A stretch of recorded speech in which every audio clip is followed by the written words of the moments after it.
Bonjour à tout le monde, je crois que nous sommes en direct. Je viens avec beaucoup d'excuses pour le retard que nous avons engrangé, retard dû à beaucoup de choses. Vraiment toutes nos excuses pour ce retard. On va travailler à améliorer, on va travailler à s'organiser, à mettre nos équipes. Je suis aujourd'hui tout seul à réaliser ce direct-là. C'est peut-être aussi là la raison du retard. Vraiment toutes mes excuses pour ce thème passionnant que nous allons partager ensemble. Le thème, c'est produire, ou du moins, comment. Là, c'est la technique encore qui veut nous fatiguer. Le thème du jour, comment. Et voilà, performer en période de crise. Comment performer en période de crise. Merci à tous ceux qui arrivent. Salut à toi. Merci d'être présent. C'est une problématique de fond. Comment performer en période de crise.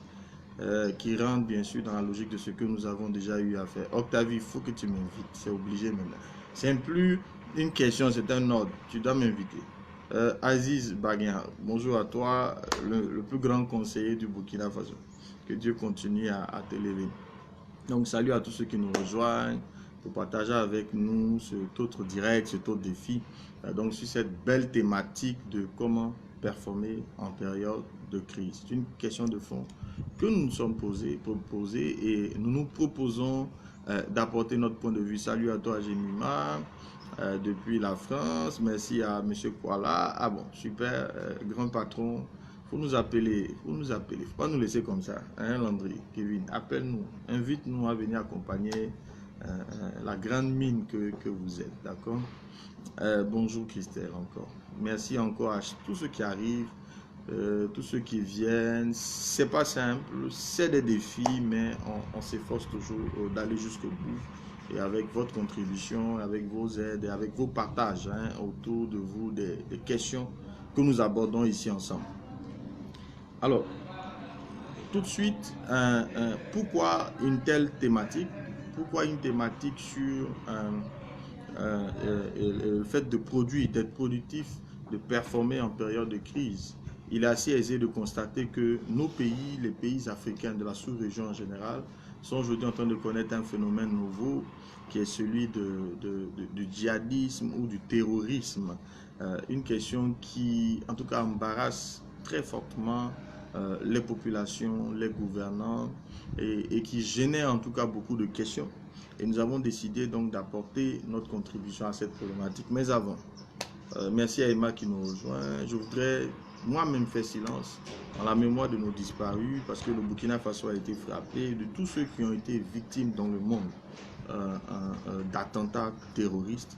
Que Dieu apaise les cœurs de toutes ces familles-là et que Dieu console en tout cas tous ceux qui ont subi, tous les blessés, qu'ils soient guéris, restaurés, non seulement physiquement, mais aussi dans leur âme, dans leur morale, parce qu'il y a aussi un impact psychologique lorsqu'on est victime donc, de telles attaques. En tout cas, je m'incline devant tous nos disparus et je prie que Dieu vraiment nous console et nous donne d'aller de l'avant. Oh, ok, merci à tous pour ce temps de silence et Octavie qui me fait savoir qu'elle est malade. Bon, on va rattraper ça. J'espère que ce n'est pas très grave et que tu puisses te remettre aussi rapidement. Pourquoi une telle thématique? Quel est le contexte qui nous amène à le faire? On l'a déjà un peu dit. Et ça rentre aussi dans le cadre de notre dernier thème qui était comment sortir de sa zone de confort. Et on a vu qu'il était nécessaire de sortir de nos zones de confort. On a aussi vu que la sortie de la zone de confort est un préalable à la performance. On ne peut pas performer si on reste dans notre zone de confort. On a vu que le progrès nécessitera toujours de sortir de sa zone de confort. On se trouve également dans la situation où nos pays, je disais encore tout à l'heure, les pays comme le Niger, le Mali, le Burkina Faso maintenant, il y a eu le Nigeria pendant des années et bien d'autres pays qui ont fait face à des crises ou qui font face encore à la crise qu'est le terrorisme, qui nous oblige, une situation de crise tellement forte, tellement criarde, qui nous oblige à sortir de notre zone de confort. Merci à Safi Diallo. Cette crise-là a un caractère très violent, très laid, parce que des innocents sont tués. Une crise lâche, j'ai envie de dire, qui endeuille de nombreuses familles et plonge toute la population toutes les populations et les gouvernants dans un questionnement. Nous nous posons aujourd'hui beaucoup de questions. Plusieurs d'entre vous se posent des questions. Je me pose des questions. Nos gouvernants se posent des questions, notamment comment faire face à cette crise. Qui pourra mettre fin? Y a-t-il une personne providentielle qui viendra mettre fin à cette crise? Est-ce qu'on va s'en sortir? Qu'adviendra-t-il de nous, de notre famille, de mon pays? Il y a autant de questions que nous nous posons qui sont légitimes, mais avons-nous des réponses? Alors, il faut retenir que ce direct d'aujourd'hui sur cette problématique performer en période de crise se veut être une réponse, une contribution pour nous permettre de pouvoir faire face avec courage, de pouvoir faire face à cette crise et surtout de continuer à avancer. Parce que nous arrêter, abandonner, baisser les bras, c'est donner raison à tous ceux-là qui veulent nous voir fléchir genoux. Donc nous devons performer, nous devons continuer à être productifs, nous devons continuer à aller de l'avant. Donc voici l'ambition que nous mettons dans ce direct-là du jour afin d'apporter un message d'espoir, un message du possible, afin d'entendre, de faire sonner une autre voix que celle du chaos, celle de la peur, celle de l'échec. Parce qu'on voit dans les médias, on voit sur Facebook que des messages qui nous emmènent vraiment à nous demander est-ce qu'on s'en sortira? Et moi, je réponds à cette question, oui, nous nous en sortirons. Nous voulons proposer une autre alternative, une alternative heureuse, une alternative meilleure, mais qui va induire notre pleine responsabilité.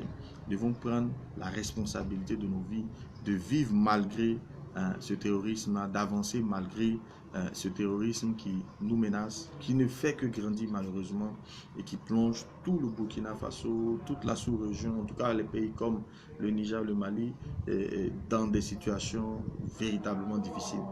Il faut dire que nous, Burkinabés, nous nous sommes sentis pendant longtemps épargnés, mais aujourd'hui nous sommes touchés. J'ai envie de tirer la sonnette d'alarme pour tous les autres pays qui nous entourent. Aucun de nous n'est à l'abri. Il y a vraiment une nécessité à regarder cette question de près et à nous préparer.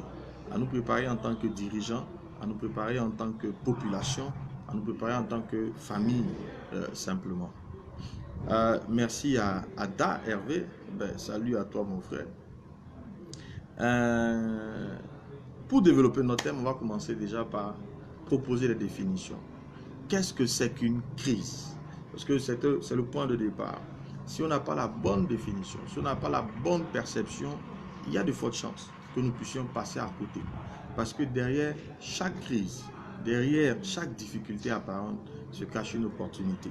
C'est vrai que c'est difficile de dire à quelqu'un qui a été victime qu'il y a une opportunité dans le terrorisme, mais il y a une opportunité. Tout est une question de lecture, tout est une question de paradigme. Alors, la première question, qu'est-ce que c'est qu'une crise? La pensée populaire aura tendance à dire que la crise c'est un problème, c'est une difficulté. Ça va nous emmener à l'échec. On sera dans le chaos. On ne pourra pas s'en sortir. Donc une perception totalement négative de ce que c'est qu'une crise. Avec quelles conséquences? Peur, plainte, inaction, fuite, découragement. Autant de sentiments, autant d'états d'âme qui ne peuvent pas emmener de performance, qui ne peuvent pas emmener de productivité. La crise est un fait, comme n'importe quel stimulus, c'est un fait. Elle est là. Le terrorisme est un fait, il est là. Mais la réponse que nous allons lui donner va déterminer la productivité que nous aurons. Et cette réponse, elle dépend de toi, elle dépend de moi. C'est à nous de la donner. Et voici la suggestion que je vous fais. Comment percevoir justement la crise? Vous savez qu'en japonais, le mot crise ne veut dire que opportunité. Ça veut dire que le japonais a appris à regarder chaque situation difficile comme une occasion de performer, une occasion d'aller plus loin. Ce n'est qu'une question de paradigme, ce n'est qu'une question de perception. Et je veux t'inviter à changer ta perception. Tu dois cesser dès maintenant de continuer à regarder la crise comme un problème pour lequel il n'y a pas de solution. C'est un problème, c'est une difficulté. Le problème n'est pas qu'il soit un problème, non. Ce n'est pas la difficulté qui est le problème, mais c'est la réponse que tu lui donnes. Tu dois changer ton paradigme. Si tu veux performer en période de crise, il faut changer ta perception de la crise. Et il faut commencer à voir la crise comme une opportunité, une occasion d'aller plus loin, une occasion de faire différent. Mille excuses pour le problème que nous avons eu, une interruption indépendante de notre volonté. Et j'étais donc en train de dire qu'il faut qu'on change de perception. Il faut que nous apprenions à regarder la crise comme une opportunité. Et je voulais donner des exemples. Je voulais donner des exemples pour dire que la plupart des grands progrès dans le monde, la plupart des grands progrès technologiques proviennent des milieux militaires, par exemple.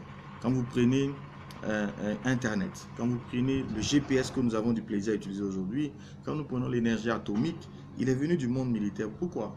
Parce que soit une guerre, donc une crise, ou la perspective de la crise a emmené, en tout cas, des armées à pouvoir créer ces technologies-là. Donc, la crise, ce n'est pas une belle chose. La guerre n'a jamais été une belle chose. Mais elle restera une opportunité pour celui qui aura le bon paradigme, pour celui qui aura la bonne lecture. Donc, apprenons à regarder la crise autrement. Ouvrons notre monde du possible. Regardons chaque difficulté autrement. Donc, change de paradigme. Le fait, il est là. Il ne dépend ni de toi, ni de moi. La situation du pays ne dépend ni de moi, ni de toi. La présence de terroristes ne dépend ni de toi, ni de moi. Nous ne pouvons que prier, nous pouvons qu'encourager nos autorités à aller de l'avant. Nous pouvons que les encourager, nos forces de défense, à faire mieux, à se battre. Mais nous n'avons pas de solution en tant qu'individu, en tant qu'homme d'affaires, en tant qu'entrepreneur, en tant que travailleur, en tant qu'étudiant. Tu n'as aucune solution. Alors la meilleure des alternatives est de changer ta perception de la crise, à la regarder en face et à décider de la penser autrement, d'y voir une opportunité, d'activer comment j'ai envie de dire, ta réflexion. Comment je peux tirer profit? Comment je peux performer dans cette situation de crise? Il faut retenir que notre cerveau est extrêmement puissant. C'est une machine puissante, mais qui répond à des requêtes que vous lui envoyez. Quand vous lui dites, ah c'est dur, on ne va pas s'en sortir, ça va être difficile, le cerveau vous dit amen et il fait en sorte que vous ne puissiez pas vous en sortir. Mais quand vous lui dites, c'est dur, mais comment on peut s'en sortir? Comment faire différemment? Si vous vous mettez à réfléchir, il vous donnera des solutions. J'ai rencontré tout à l'heure un vieil ami par accident et puis on parlait justement de la situation économique en ce moment du pays, les difficultés dans certaines provinces, il est dans la distribution et il me dit, mais comment on peut voir dans ça une opportunité? J'ai dit, ben, pense stratégique, pense autrement. Peut-être que pendant longtemps, tu n'étais qu'au Burkina. Alors la crise t'invite à aller voir est-ce qu'il n'y a pas des alternatives ailleurs. La sous-région est grande, le monde est grand. Peut-être que c'est là où tu vas encore mieux performer sur ces marchés et revenir implémenter les solutions que tu auras obtenues au Burkina. Donc la crise, si nous acceptons nous poser la bonne question, nous ne devons pas nous poser la question du pourquoi ça nous arrive, mais nous devons nous poser la question du comment sortir, comment nous en sortir, quelle action nous devons poser. Donc, crise doit être perçue comme opportunité. Si vous voulez performer en période de crise, vous devez percevoir la crise comme une opportunité. Et je dis que quelle que soit la crise, quelle que soit la situation, nous pouvons tirer profit. Nous pouvons continuer à grandir. Nous pouvons aller plus loin. Qu'est-ce que c'est que la performance? Parce que nous avons besoin, comme je le disais tantôt, de pouvoir éclaircir les concepts, de pouvoir nous accorder sur les concepts. Qu'est-ce que c'est que la performance? Performer, c'est s'améliorer, c'est croître, c'est aller plus loin, c'est continuer à grandir. Dans quel domaine devons-nous performer? Vous voyez, souvent quand on parle, certains pensent qu'on parle que d'argent. Non, performer, c'est aussi dans le domaine spirituel. On a vu que toutes les fois où les hommes ont été en difficulté, la foi a grandi. Les hommes se sont attachés davantage à Dieu. Donc la crise va nous permettre de performer dans le domaine spirituel. C'est une opportunité d'avoir un peuple qui cherche Dieu de tout son cœur. Que ce soit au Mali, au Niger ou au Burkina ou dans tous les autres pays qui connaissent des crises, vous allez constater que, prenez l'exemple de la Côte d'Ivoire, mais la crise qu'ils ont connue a fait en sorte que la foi soit plus grande en Côte d'Ivoire. Donc il y a une opportunité, il y a toujours une opportunité. Donc ça peut être au niveau spirituel, ça peut être au niveau familial. La crise va donner à des hommes et à des femmes. Il y a une dame qui s'est amusée à brûler le ticket de permis de son mari parce qu'il avait déjà commencé, bien avant de toucher l'argent, à avoir un comportement qui consistait à négliger sa famille. Mais il s'est dit, ouais, si tu te retrouves en crise, c'est parce que tu es dans l'abondance maintenant que tu veux sortir. Mais si tu te retrouves pauvre, on va rester ensemble. D'accord? Donc pour rire, hein, mais pour dire simplement que la crise aussi peut avoir un impact sur les familles, pour réunir les familles, pour nous donner de nous recentrer sur l'essentiel. Vous allez voir que lorsqu'un homme avec grand H va vers les derniers jours de sa vie, la crise de la mort se présente à lui, c'est en ce moment qu'il se souvient de sa famille, qu'il voit l'importance de ses enfants. Donc il y a toujours une opportunité. Donc pour pouvoir bâtir des familles solides, si nous avons le sentiment d'avoir peu de temps encore devant nous, nous aurons tendance à valoriser ce temps, à l'accorder aux personnes qui comptent réellement. Donc il peut avoir une possibilité de performer dans le domaine de la famille. Salut à la grande photographe internationale, Ake, qui nous rejoint sur ce live depuis le Gabon. Salut à toi, ça fait longtemps, il ne faut pas m'oublier, ne mange pas seul. Donc, au niveau familial, la crise nous donnera de performer. Mais également au niveau socio-culturel, nous pouvons performer, continuer à nous améliorer, à grandir, avoir des artistes qui produisent. Oui, à la faveur de cette crise, nous avons eu cette belle chanson que l'artiste nous a fait, avec la chanson Soldier, mon anglais n'est tellement pas bon, de Bob Marley, qui a été repris en Morée pour encourager donc l'armée burkinabé. Donc derrière chaque crise se cachera toujours une opportunité. Donc au niveau social, au niveau culturel, nous pouvons croître. Au niveau économique, il y a toujours opportunité de grandir. Au niveau politique, de pouvoir unir le peuple autour d'un même idéal. Nous avons là un ennemi commun. C'est une opportunité d'unir un peuple. Parce que les nations, les organisations, les entités économiques ont besoin parfois d'avoir un ennemi en face, contre lequel tout le monde se lève comme un seul homme. Donc voici, ça peut être une opportunité d'arriver à bâtir une nation, de passer d'un État au concept de nation, avec une même vision, une même volonté, des mêmes valeurs. Donc il y a possibilité de performer. Tout dépend de la perception que nous donnons à la crise. Notre thème, performer en période de crise. Je dis les deux absolus, les deux préalables qu'il faut faire à soi, c'est que, la crise doit être perçue comme une opportunité. 2, nous pouvons performer, et performer veut dire croître, grandir dans tous les domaines de notre vie. Alors, si on est d'accord avec ces deux fondamentaux, comment arriver à ce niveau de performance? Comment puis-je, comment tu peux, comment je peux performer malgré la crise? Première étape pour performer malgré la crise, vous pouvez noter 1, changer sa perception, on l'a déjà dit. Il faut travailler à percevoir la crise comme l'opportunité. Il faut changer de questionnement. Ne nous disons pas pourquoi ça m'arrive, pourquoi moi, mais disons comment puis-je m'en sortir, comment puis-je performer. Activez votre pouvoir de créativité en vous posant la bonne question, la question du comment. Comment pouvoir, comment anticiper, comment me prévenir, comment me protéger, comment. Le comment vous apportera ici la bonne solution. Comment faire? Pas pourquoi. Ne tombez pas dans la plainte, mais focalisez-vous sur la solution. Cherchez la solution et elle vous sera donnée, parce qu'il est dit cherchez, vous trouverez, demandez, on vous donnera, frappez, on vous ouvrira. Et je suis sûr que si vous posez la bonne question, première étape, si vous changez votre perception de la crise, et vous posez les bonnes questions, vous aurez les bonnes réponses. Étape 2, il faut anticiper. Il faut se préparer. Quelqu'un a dit, qui veut la paix, prépare la guerre. Il faut se préparer. Imaginez le pire. Vous avez un puissant outil qui est votre imagination. Imaginez votre futur. Dessinez-le. Imaginez la crise. Comment elle va s'intensifier. Et que ferez-vous quand elle va s'intensifier? Dieu merci s'il y a une solution. Mais s'il n'y a pas de solution, qu'est-ce que je fais? Comment j'apporte une solution? Anticipez. Mettez tous les scénarios. Aussi, allez du scénario le plus optimiste au scénario le plus pessimiste.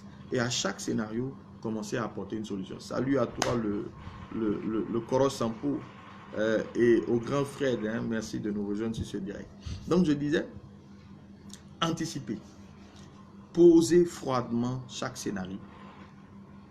Ou du moins, chaque scénario. Donc, l'ensemble des scénarios, du plus pessimiste au plus optimiste, et réfléchissez aux solutions. Il ne doit pas avoir de limite. Quel que soit le degré de catastrophe, imaginons la solution que nous pouvons tirer de là. Préparez-vous, entraînez-vous. Les gagnants sont ceux qui s'entraînent. Ce n'est pas les plus doués, c'est ceux qui s'entraînent. Entraînons-nous dès à présent à faire face à la crise. Quelqu'un a dit, ce n'est pas reluisant Mais il a dit en tant que technicien, quelqu'un qui travaille à l'UNICEF, que je salue au passage, le grand frère Mounia, qui a vu beaucoup de crises, en tout cas en Afrique surtout. Lorsqu'une crise de cette ampleur démarre, on est parti pour environ 20 ans. Si on y prend garde, on est parti pour 20 ans. Comment je me prépare à faire face aux 20 ans à venir? Comment je continue à performer individuellement, à performer en tant qu'organisation, à performer en tant qu'entreprise et à emmener en terme mon pays à continuer à performer malgré la crise? C'est possible, mais il faut nous préparer. Donc, étape 2, anticiper. Étape 3, continuez à rêver. Continuez à rêver. N'arrêtez pas de rêver. N'arrêtez pas de vous projeter dans votre futur. Et votre rêve, il vous appartient. Dessinez-le en couleur. N'arrêtez pas. Interdisez-vous de rêver en noir et blanc. Interdisez-vous de tomber dans le défaitisme et dans la peur. Rêvez grand. Concevez des projets. Je vous donne l'exemple d'un juif, un psychanalyste juif qui s'appelle Viktor Frankl, qui s'est retrouvé à l'époque où Hitler, en tout cas, persécutait sérieusement les Juifs. Il s'est retrouvé dans un camp de concentration. Et c'est dans ce camp de concentration, en tant que psychologue, psychanalyste, il a décidé d'étudier le comportement humain, d'appliquer ses connaissances dans ce domaine. Il dit qu'il a subi des tortures. Il était torturé. Il était constamment torturé, humilié. On faisait des expériences de torture sur lui. Il était parfois amené à la frontière de la mort. Là où il y était juste un pont, un fil entre lui, entre la vie et la mort. Mais il dit que c'est à cet endroit qu'il a découvert un principe, qu'il a appelé la dernière des volontés. Il dit qu'au moment où il était torturé, on l'électrocutait jusqu'à la limite du possible humain, lui se voyait dans son esprit, il s'imaginait être en train d'animer des conférences parce qu'il avait la volonté d'être un grand conférencier plus tard. Au point où il ne vivait plus la douleur du présent. Il arrivait à se lever au-dessus de cette douleur. Ce qu'il faut retenir de cette expérience, de ce principe, la dernière des volontés, c'est que vous construisez votre futur à partir de votre imagination. Utilisez-le. Imaginez un futur beau, rayonnant, glorieux. Imaginez le futur que vous voulez. Ne vous focalisez pas sur ce que vous ne voulez pas ou sur votre présent. 3. 4. Agissez. Dès que vous avez imaginé, dès que vous avez pensé une solution, commencez à agir. Agissez maintenant. Investissez votre temps. Vous voyez, à défaut d'argent, vous avez le plus grand bien, c'est le temps. Il faut l'investir. Agissez en investissant votre temps. Vous écoutez cette vidéo, vous êtes en train d'investir du temps. C'est une bonne chose. Investissez du temps en lisant. Investissez du temps en réfléchissant. Pas au pourquoi ça m'arrive, ça c'est des plaintes, mais au comment m'en sortir. Investissez du temps. Investissez votre réflexion. Investissez votre argent. Investissez votre ressource, vos ressources. Commencez. Agissez. Étape 4. Étape 5. Il faut demeurer dans le repos. Il faut veiller à ce que aucun sentiment négatif ne vous habite. Veillez toujours à être rempli d'assurance, à être rempli de reconnaissance. Demeurez dans le repos, dans un repos constant et permanent. Ensuite, pour demeurer dans le repos, il faut protéger vos sens. N'exposez pas vos sens à tout. Malheureusement, beaucoup de gens sont sur les chaînes de radio, les chaînes de télé, sur Facebook, et ils se laissent envahir par des informations négatives. Tout le temps, on a tué ici, il y a eu telle attaque, est-ce qu'on va s'en sortir, le gouvernement n'est pas capable. Vous voyez, ce que ça produit en vous, c'est de la peur. Et je l'ai vécu en 2014, dans la période de l'insurrection populaire. Je me suis mis à faire comme tout le monde, écouter la radio. Mais je vous dis qu'à un moment donné, j'étais incapable de travailler. Quand je voulais appeler un client, la pensée me venait pour dire, mais ça ne sert à rien. De toute façon, on risque de l'enlever. Le pays n'a même pas d'argent. On ne pourra pas s'en sortir. Donc, attention à ce que vous regardez. Attention à ce que vous écoutez. La foi, l'espérance vient de ce qu'on entend. Attention. Soumettez vos sens qu'à des informations qui vont vous permettre d'aller plus loin. Ne vous laissez pas inonder par l'actualité. Triez votre actualité. Vaut mieux laisser aux autres le soin de vous parler de ce qui se passe que d'aller chercher vous-même l'information. Des gens vont dire, oh, je risque de me faire lapider ici, là, parce qu'il y a des mordus d'actualité. Mais qu'est-ce que ça vous apporte de savoir autant de choses négatives? Qu'est-ce que ça vous apporte? Regardez le temps que vous mettez à écouter l'actualité. Qu'est-ce que ça vous apporte? Ce n'est que de la peur. Vous voyez, le média en question, lui, se fait de l'argent, il grandit, il performe parce que toi, tu te nourris. Il comble ta soif de peur, de te faire peur à toi-même. Non, non, non, non, évitez. En tout cas, l'une des clés pour performer en période de crise, c'est de garder son état d'esprit dans un état de repos, dans un état de calme, dans un état de sérénité, dans un état de paix. Et je vous dis que l'actualité ne fera que aggraver votre peur, de briser votre sérénité, ébranler votre assurance. Et ça, ce n'est pas productif. Ça ne produit pas. Au contraire, ça rend improductif. Donc, attention, ne vous laissez pas inonder par les médias. Ensuite, il y a des conversations qu'il faut fuir. Fuyez certaines conversations. Faites en sorte que vos sens restent focalisés sur vos buts. Que voulez-vous atteindre? Restez focalisés sur vos buts. Déclarez enfin, déclarez toujours et encore, matin, midi, soir, votre futur. Déclarez le futur que vous voulez. Soumettez-vous constamment à ce futur, jusqu'à ce que vous en soyez viscéralement convaincu. Vous devez être viscéralement convaincu que votre futur est beau, qu'il est merveilleux, qu'il est glorieux, qu'il est productif. Félicité Yamugo, bonjour, je sais que ton futur est beau, je sais qu'il est productif, je te connais.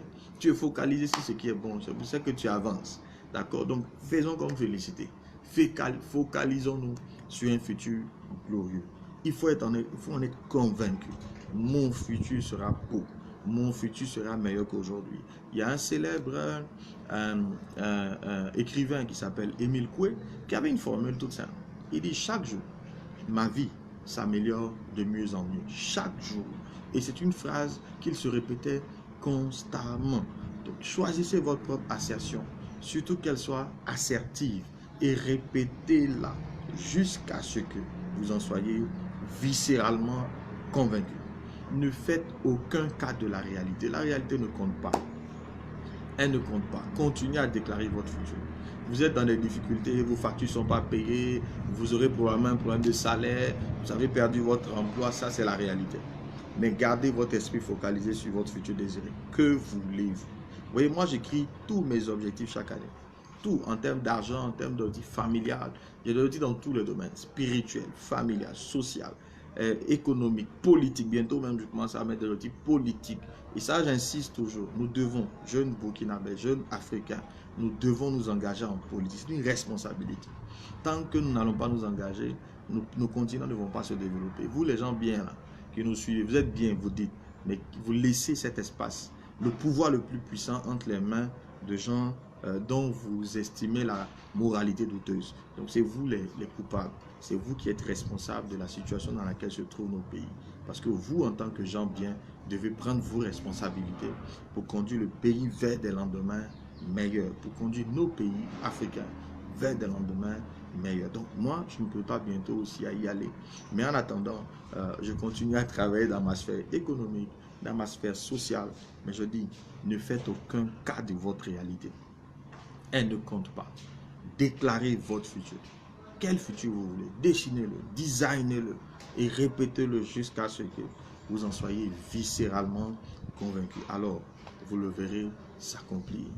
Déclarez ce futur. Vous le verrez s'accomplir. Voici les quelques propositions que nous faisons dans les 15-20 minutes que nous avons afin de vous permettre, d'être productifs, d'être performants, même en période de crise. Que Dieu vous bénisse, que Dieu bénisse le Burkina Faso. J'espère vous avoir été utile et à jeudi prochain. Shalom.